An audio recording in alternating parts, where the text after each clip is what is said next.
ಈ ದಿನದ ಒಂದು ವಿಶೇಷ ರೆಸಿಪಿ ಏನಂದರೆ ಅದು ಮಶ್ರೂಮ್ ಪೆಪ್ಪರ್ ಡ್ರೈ. ಹೋಟೆಲ್ ಹೆಸರು ಸಾಯಿ ಗಾರ್ಡನ್. ಸಿಂಪಲ್ಗೆ ಜಸ್ಟ್ ನಮಗೆ ಇದು ಚೆನ್ನಾಗಿ ಬೇಯಬೇಕು ಅಷ್ಟೇ.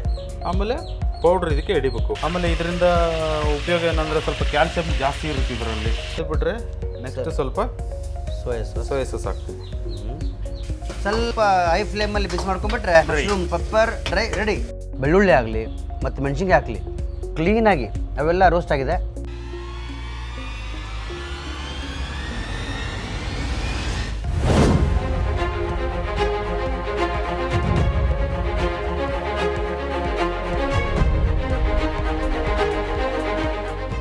ನಮಸ್ಕಾರ ನನ್ನ ಎಲ್ಲ ಪ್ರಿಯ ವೀಕ್ಷಕರಿಗೆ. ನಮ್ಮ ನಕ್ಷತ್ರ ಟಿವಿ ಅರ್ಪಿಸುವ ನಮ್ಮೂರ ದೇಸಿ ಕಿಚನ್ ಅಡುಗೆ ಕಾರ್ಯಕ್ರಮಕ್ಕೆ ತಮ್ಮೆಲ್ಲರಿಗೂ ಸ್ವಾಗತ. ಈ ದಿನದ ಒಂದು ವಿಶೇಷ ರೆಸಿಪಿ ಏನಂದರೆ ಅದು ಮಶ್ರೂಮ್ ಪೆಪ್ಪರ್ ಡ್ರೈ. ಅದು ಎಲ್ಲಪ್ಪ ಅಂದರೆ ಹರಿಹರದ ಬೈಪಾಸ್ ಬಳಿ ಇರುವ ಸಾಯಿ ಗಾರ್ಡನ್ ಹೋಟೆಲ್ನಲ್ಲಿ.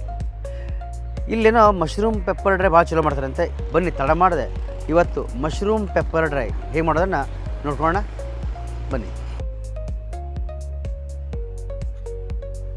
ನಮಸ್ಕಾರ. ಆರಾಮಿದ್ದೀರಾ ಸರ್? ನಾವು ನಮ್ಮೂರ ದೇಸಿ ಕಿಚನ್ನವರು. ನೀವು ಕರೆ ಮಾಡಿದ್ರಿ. ನೀವೇನೋ ಒಂದು ಹೊಸ ರೆಸಿಪಿ ಏನೋ ತೋರಿಸ್ತೀರಂತೆ. ಅದು ಮಶ್ರೂಮ್ ಪೆಪ್ಪರ್ ಡ್ರೈನೋ ತೋರಿಸ್ತೀರಂತೆ. ವೀಕ್ಷಕರೇ, ಹೋಟೆಲ್ ಹೆಸರು ಸಾಯಿ ಗಾರ್ಡನ್. ಇವರು ಈ ಓನರು ಬಸವರಾಜ್ ಅಂತೇಳಿ. ಇವರು 9 ವರ್ಷದಿಂದ ಈಗ ಹೋಟೆಲನ್ನು ನಡೆಸ್ಕೊಂಡ್ಬರ್ತಿದ್ದಾರೆ.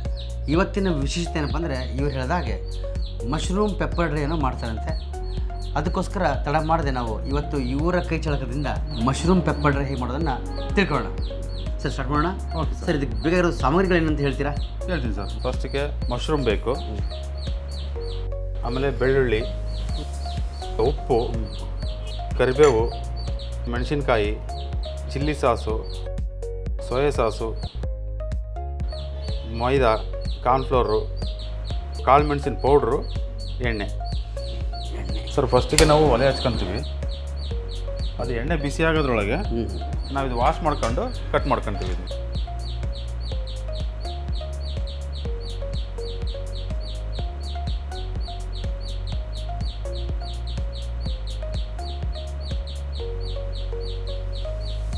ಸರ್ ಏನಾಗಿದೆ ಸರ್? ಇದು ವೆನಿಗರ್ ಸರ್. ಅದು ಸರ್ ಹಾಕೋ ಉದ್ದೇಶ ಇದರಲ್ಲಿ ಏನಾದರೂ ಅಟ್ಲೀಸ್ಟ್ ಬ್ಯಾಕ್ಟೀರಿಯಾ ಬ್ಯಾಕ್ಟೀರಿಯಾಗಳು ಇದ್ದರೆ ಕ್ಲೀನ್ ಆಗುತ್ತೆ. ವೀಕ್ಷಕರೇ, ಇದೊಂದು ಟಿಪ್ಸ್ ನಮಗೆ ಬಸವರಾಜ್ ಕೊಟ್ಟಿದ್ದಾರೆ. ಹೌದು ಸರ್. ವಿನೆಗರಿಂದ ನಾವು ಮಶ್ರೂಮ್ ಡ್ರೈ ತೊಳೆದ್ರೆ ಅದರಲ್ಲಿರುವಂಥ ಕೀಟಾಣುಗಳು ಸಾಯ್ತಾವ ಅಂತ ಹೇಳ್ತಾರೆ. ಹಾಗಾಗಿ ಅವರು ವಿನೆಗರಿಂದ ಇವರು ತೊಳ್ಕೊಂಡಿದ್ದಾರೆ.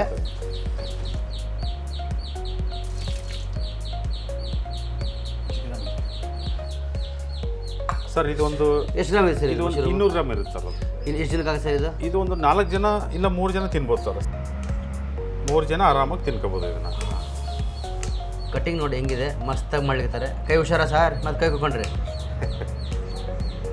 ವೀಕ್ಷಕರೇ, ನೀವು ಸ್ವಲ್ಪ ಮಶ್ರೂಮ್ ಮನೇಲಿ ಕಟ್ ಮಾಡ್ಕೊಳ್ಬೇಕಾದ್ರೆ ಕೈ ಸ್ವಲ್ಪ ಹುಷಾರಾಗಿರಿ. ಚಾಕು ಭಾಳ ಧಾರ ತೇಜ್ ಇದು ಭಾಳ ಶಾರ್ಪ್ ಇರುತ್ತೆ ಚಾಕು. ಆಮೇಲೆ ಜಾರ್ತಿರುತ್ತೆ ಸರ್. ಇದು ಕೈಲಿ ಹಿಡಿದಾಗ ಜಾರುತ್ತೆ. ಹುಷಾರಾಗಿ ಕಟ್ ಮಾಡ್ಕೋಬೇಕು ಅಷ್ಟೇ. ಕಟ್ ಮಾಡ್ಕೊಂಡಿದ್ದೀನಿ. ಅದಕ್ಕೆ ಒಂದು 2-2.5 ಸ್ಪೂನಷ್ಟು ಕಾರ್ನ್ಫ್ಲೋರ್ ಹಾಕೊಂತಿದ್ದೀನಿ ನಾನು ಇವಾಗ. 2.5 ಸ್ಪೂನು ಕಾರ್ನ್ಫ್ಲೋರ್ ಹಾಕೊಂತೀನಿ. ಆಮೇಲೆ ಇದೇನು ಮೈದಾ ಹಾಕೊಂತೀನಿ. ಎಷ್ಟು? 2.5 ಸ್ಪೂನ್. ಅಂದರೆ ಎಷ್ಟು ಕಾರ್ನ್ಫ್ಲೋರ್ ಹಾಕಿರ್ತೀರೋ ಅಷ್ಟೇ ನೀವು ಮೈದಾ ಹಾಕ್ತೀರಾ? ಹೌದು ಹೌದು. ಓಕೆ ವೀಕ್ಷಕರು, ಇದೊಂದು ಗಮನ ಇರಲಿ. ಎಷ್ಟು ಕಾರ್ನ್ಫ್ಲೋರ್ ಹಾಕ್ತೀರಾ ನೀವು ಅಷ್ಟೇ ನೀವು ಮೈದಾ ಹಾಕ್ಕೋಬೇಕು. ಹಾಂ, ನೀರು ಹಾಕೊಂಡು ಕಲ್ಸ್ಕೊತೀನಿ.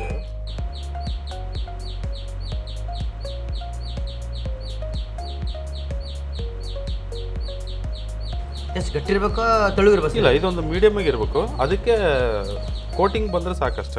ಅಂದರೆ ಅಂಟ್ಕೋಬೇಕಷ್ಟೇ. ಅಂಟ್ಕೋಬೇಕಷ್ಟೇ. ಇದು ನಾವು ಕಾರ್ನ್ಫ್ಲೋರ್ ಹಾಕೋದ್ರ ಉದ್ದೇಶ ಏನಪ್ಪ ಅಂದರೆ ಇದನ್ನ ಹಿಂಗೆ ಎಣ್ಣೆಲಿ ಬಿಟ್ರೆ ಒಂಥರ ಮುದುರ್ಕೊಂಡು ಚಿಕ್ಕದಾಗುತ್ತೆ. ಅದು ಉಪಯೋಗ ಆಗಲ್ಲ. ಆಮೇಲೆ ನೆಕ್ಸ್ಟ್ ಇನ್ನೊಂದೇನಂದರೆ ನಾವು ಈ ಪೌಡ್ರ್ ಹಾಕಿದಾಗ ಅದಕ್ಕೆ ಕೋಟಿಂಗ್ ಆಗಲ್ಲ, ಅದಕ್ಕೆ ಹಿಡಿಯೋಕ್ಕೋಸ್ಕರ ಇದನ್ನು ನಾವು ಕೋಟಿಂಗ್ ಮಾಡ್ಕೊಂತೀವಿ ಅಷ್ಟೇ. ಕಾರ್ನ್ಫ್ಲೋರ್ ಎಲ್ಲ ಹಾಕ್ತೀರಾ? ಹೌದು ಹೌದು. ನೋಡಿ ವೀಕ್ಷಕರೇ, ಮಶ್ರೂಮಲ್ಲಿ ಮಸಾಲ ಅಂಟಲ್ಲ ಅಂತ ಉದ್ದೇಶದಿಂದ ಇವರು ಕಾರ್ನ್ಫ್ಲೋರ್ ಮತ್ತು ಮೈದಾನ ಮಿಕ್ಸ್ ಮಾಡ್ಕೊಂಡು ಅಂಟ್ಕೊಳಕ್ಕೋಸ್ಕರ ಏನು ಮಾಡ್ತಾರೆ, ಅದರಲ್ಲಿ ಮಶ್ರೂಮಲ್ಲಿ ಮೈದಾ ಮತ್ತು ಕಾರ್ನ್ಫ್ಲೋರ್ ಮಿಕ್ಸ್ ಮಾಡ್ಕೊತಾರೆ. ನೋಡಿ, ಇದೊಂದು ಒಳ್ಳೆಯ ಒಂದು ವಿಷಯ ನಮಗೆ ಹೇಳ್ಕೊಟ್ಟಿದ್ದಾರೆ ಬಸವರಾಜ್ ಸರ್ ಅವರು. ನೋಡಿ ಜಾಸ್ತಿ ಗಟ್ಟಿಲ್ಲ ಜಾಸ್ತಿ ತಿಳಿದಿಲ್ಲ ಇದು ಹಿಂಗಿರ್ಬೇಕು ಸಾಕು. ಸಿಂಪಲ್ಗೆ ಜಸ್ಟ್ ನಮಗೆ ಇದು ಚೆನ್ನಾಗಿ ಬೇಯಬೇಕು ಅಷ್ಟೇ. ಆಮೇಲೆ ಪೌಡ್ರ್ ಇದಕ್ಕೆ ಹಿಡಿಬೇಕು. ಕಾಳು ಮೆಣಸು ಪೌಡ್ರು, ಉಪ್ಪು, ಚಿಲ್ಲಿ ಸಾಸು, ಸೋಯಾ ಸಾಸ್ ಇದಕ್ಕೆ ಹಿಡಿಬೇಕು ಅಷ್ಟೇ. ಬಿಟ್ಟರೆ ನೋಡಿ ಎಷ್ಟು ನೋಡಿ ಅಂಟ್ಕೊಂಡಿದೆ ನೋಡಿ ಗೊತ್ತಿದ್ದೀನಾ. ಹಾಂ, ಇವಾಗ ಅಷ್ಟೊತ್ತಿಗೆ ಎಣ್ಣೆ ಕಾದಿರುತ್ತೆ ನಮ್ಮದು. ಹಾಂ,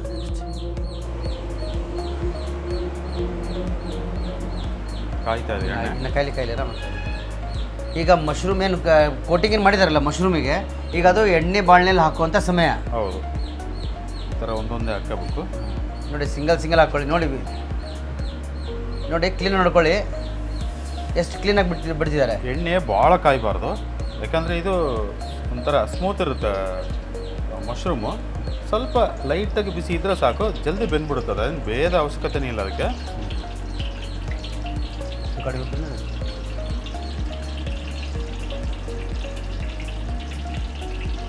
ಆಮೇಲೆ ಇದರಿಂದ ಉಪಯೋಗ ಏನಂದರೆ ಸ್ವಲ್ಪ ಕ್ಯಾಲ್ಸಿಯಂ ಜಾಸ್ತಿ ಇರುತ್ತೆ ಇದರಲ್ಲಿ. ಕ್ಯಾಲ್ಸಿಯಂ. ಹಾಂ, ಮತ್ತು ವಯೋವೃದ್ಧರಿಗೆ, ಮಕ್ಕಳಿಗೆ ಭಾರಿ ಒಳ್ಳೆಯದಿದು.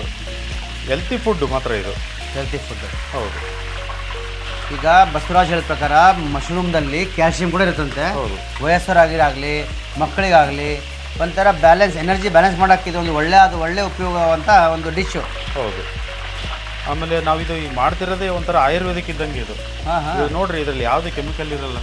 ನಾವು ಕಾಳು ಮೆಣಸು ತಂದು ಪೌಡ್ರ್ ಮಾಡ್ತೀವಿ, ಇದರಲ್ಲಿ ಏನಿರಲ್ಲ. ಸಿಂಪಲ್ ರೆಸಿಪಿ ಇದು. ಆರೋಗ್ಯಕ್ಕೆ ಒಳ್ಳೆಯದು. ಬೆಳ್ಳುಳ್ಳಿ ಹಾಕ್ತೀವಿ, ಬೆಳ್ಳುಳ್ಳಿ ದೇಹಕ್ಕೆ ಒಳ್ಳೆಯದು. ಕರಿಬೇವು ಕಣ್ಣಿಗೆ ಒಳ್ಳೆಯದು. ಕಾಳು ಮೆಣಸು ಭಾಳ ಒಳ್ಳೆಯದು. ಇವೆಲ್ಲ ಇರೋದ್ರಿಂದ ಅನುಕೂಲ ಜಾಸ್ತಿ. ಈ ಪೆಪ್ಪರ್ ಡ್ರೈ, ಮಶ್ರೂಮು ಈ ಥರ ಸಿಂಪಲಾಗಿ. ಈಗೆಲ್ಲ ಹೋಟ್ಲಲ್ಲಿ ಕೆಲವು ಹೋಟ್ಲಲ್ಲಿ ಏನಪ್ಪ ಅಂದ್ರೆ ಬರೀ ಕೆಮಿಕಲ್ ಹಾಕ್ಬಿಟ್ಟು ಏನೋ ದೇಹಕ್ಕೆಲ್ಲ ಹಾಳಾಗೋಂಥದ್ದು ಕಲರ್ ಹಾಕಿ ಅದು ಹಾಕಿದ್ದಕ್ಕೆ ಏನೋ ಮಾಡ್ತಾರೆ. ಬಟ್ ಹಂಗಲ್ಲ, ಈ ಥರ ಮನೇಲೆ ಮಾಡ್ಕೊಂಡು ತಿನ್ಬೋದು. ಭಾರಿ ಒಳ್ಳೆಯದು ಇದು. ಈಗ ಇವತ್ತಿನ ಕಾಲ ಹಂಗಿದೆ, ಭಾಳ ಸೂಕ್ಷ್ಮ ಕಾಲ ನಮ್ಮದು. ಅದರಲ್ಲಿ ನಾವು ಒಳ್ಳೊಳ್ಳೆ ಐಟಮ್ಗಳು ಈ ಥರ ನಾವೇ ಮಾಡ್ಕೊಂಡು ಮನೆಯಲ್ಲಿ ತಿಂದರೆ ಭಾಳ ಒಳ್ಳೆಯದು. ವೀಕ್ಷಕರೇ, ಈಗ ಫ್ರೈ ಆಗಿದೆ ಮಶ್ರೂಮು. ಹಾಂ, ನೋಡ್ಬೋದು ವೀಕ್ಷಕರೇ. ನೋಡಿ ಮಶ್ರೂಮ್ ಈಗ ಫ್ರೈ ಆಗಿದೆ. ಇಷ್ಟಾದರೆ ಸಾಕು. ಅದರಲ್ಲಿ ಒಂದು ಸ್ವಲ್ಪ ಇದು 3 ಐಟಮ್ ಹಾಕ್ತೀನಿ ನಾನು ಇವಾಗ ಅದರಲ್ಲಿ.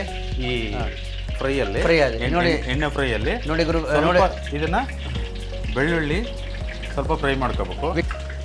ಸ್ವಲ್ಪ ಚಿಲ್ಲಿ ಹಾಕಿದ್ದೀನಿ, ಮತ್ತೆ ಸ್ವಲ್ಪ ಕರಿಬೇವು ಹಾಕಿದ್ದಾರೆ. ಇಷ್ಟೇ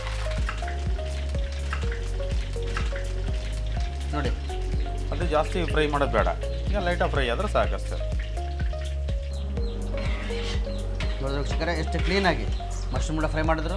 ಹಸಿಮೆಣಸಿನ ಕೂಡ ಅದರಲ್ಲಿ ಹಾಕಿ ಫ್ರೈ ಮಾಡ್ಕೊಂಡ್ರು. ಬೆಳ್ಳುಳ್ಳಿ ಹಾಕಿದ್ರು, ಕರಿಬೇವು ಕೂಡ ಹಾಕ್ಕೊಂಡ್ರು. ಈ ಎಲ್ಲ ಸೇರಿ ಒಂದು ಹತ್ರ ಫ್ರೈ ಮಾಡ್ಕೊಂಡು ಮತ್ತೆಲ್ಲಿ ಈಗ ಅವರು ಬರೋ ತೊಗೊಂಡೋಗಿದ್ದಾರೆ. ಮೊದಲನೇ ಹಂತ ಕೋಟಿಂಗ್ ಆಯಿತು, ಎರಡನೇ ಹಂತ ಫ್ರೈ ಮಾಡೋದಾಯ್ತು. ಈಗ ಮೂರನೇ ಕೋಟಿಂಗ್ ಡ್ರೈ ತಡಕ ಹೊಡೆಯೋಕ್ಕೆ.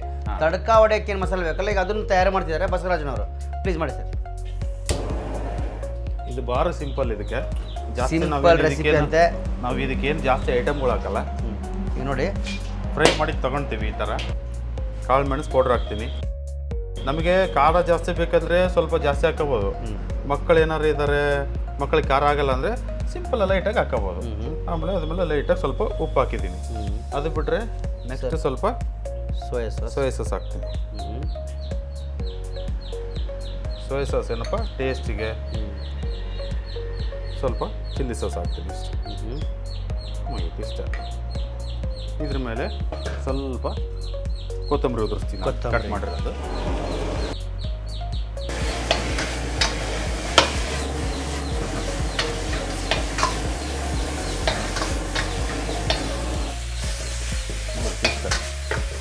ನೋಡಿ ವೀಕ್ಷಕರೇ, ಸಿಂಪಲ್ ಆಗಿ ಸ್ವಲ್ಪ ಮಸಾಲೆ ಹಾಕ್ಕೊಂಡು ಸ್ವಲ್ಪ ಹೈ ಫ್ಲೇಮಲ್ಲಿ ಬಿಸಿ ಮಾಡ್ಕೊಂಡ್ಬಿಟ್ರೆ mushroom pepper dry ready. Wow, ನೋಡಕ್ಕೆ ನೋಡಿ ಎಷ್ಟು ಚೆನ್ನಾಗಿ. ಈಗ ಪ್ಲೇಟಿಂಗ್ ಮಾಡ್ಕೊಳ್ಳೋಣ.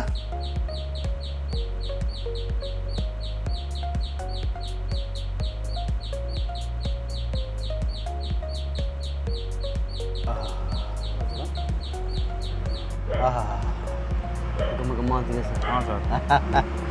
ಮನೆಯಲ್ಲಿರುವಂಥ ಪದಾರ್ಥಗಳಿಂದನೇ ಮಾಡ್ಬೋದಂತಹ ಒಂದು ಮಶ್ರೂಮ್ ಪೆಪ್ಪರ್ ಡ್ರೈ ರೆಸ್ಟೋರೆಂಟ್ ಸ್ಟೈಲಲ್ಲಿ ನಮ್ಮ ಬಸವರಾಜ್ ಸರ್ ಹೇಳ್ಬಿಟ್ಟಿದ್ದಾರೆ.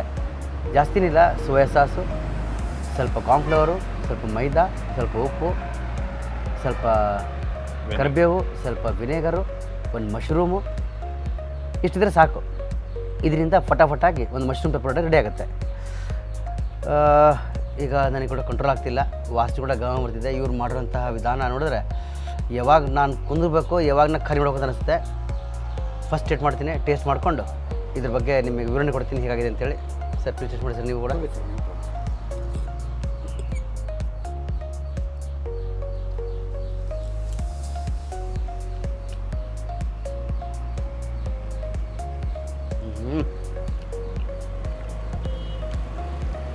ಆ ಬಾಯಲ್ಲಿ ಬರುವಂಥ ಕುರುಮ್ ಸೌಂಡು, ಆ ಕ್ರಿಸ್ಪನ್ಸ್ ಆಗೈತಲ್ಲ ಅದೊಂದು, ಆ ಕಾಳು ಮೆಣಸಿನ್ಕಾಯಿ ಪೌಡ್ರ್ ಇದೆಯಲ್ಲ ಅದನ್ನು ಕೂಡ ಟಚ್ ಆಗ್ತಿದೆ. ಸ್ವಲ್ಪ ಖಾರ ಇದೆ, ಬೇಕಾದ್ರೆ ಹೇಳಿದ್ರು ಅವರು ಶೂಟಿಂಗಲ್ಲಿ ನೀವು ಸ್ವಲ್ಪ ಜಾಸ್ತಿ ಹಾಕೋ, ಸ್ವಲ್ಪ ಕಾಳು ಮೆಣಸಿನ್ಕಾಯಿ ಪೌಡ್ರ್ ಏನಿದೆಲ್ಲ ಬ್ಲ್ಯಾಕ್ ಪೌಡರ್ ಏನಿದೆ ಜಾಸ್ತಿ ಹಾಕೋಬೋದು, ಇಲ್ಲಾಂದ್ರೆ ಇಲ್ಲ. ಮತ್ತು ಅದ್ರ ಮೇಲೆ ಉದುರಿಸಂತಹ ಕರಿಬೇವು ಆಗಲಿ, ರೋಸ್ಟ್ ಆಗಿರುವಂತಹ ಬೆಳ್ಳುಳ್ಳಿ ಆಗಲಿ ಮತ್ತು ಮೆಣಸಿನ್ಕಾಯಿ ಹಾಕಲಿ, ಕ್ಲೀನಾಗಿ ಅವೆಲ್ಲ ರೋಸ್ಟ್ ಆಗಿದೆ ಮಸ್ತಾಗಿ.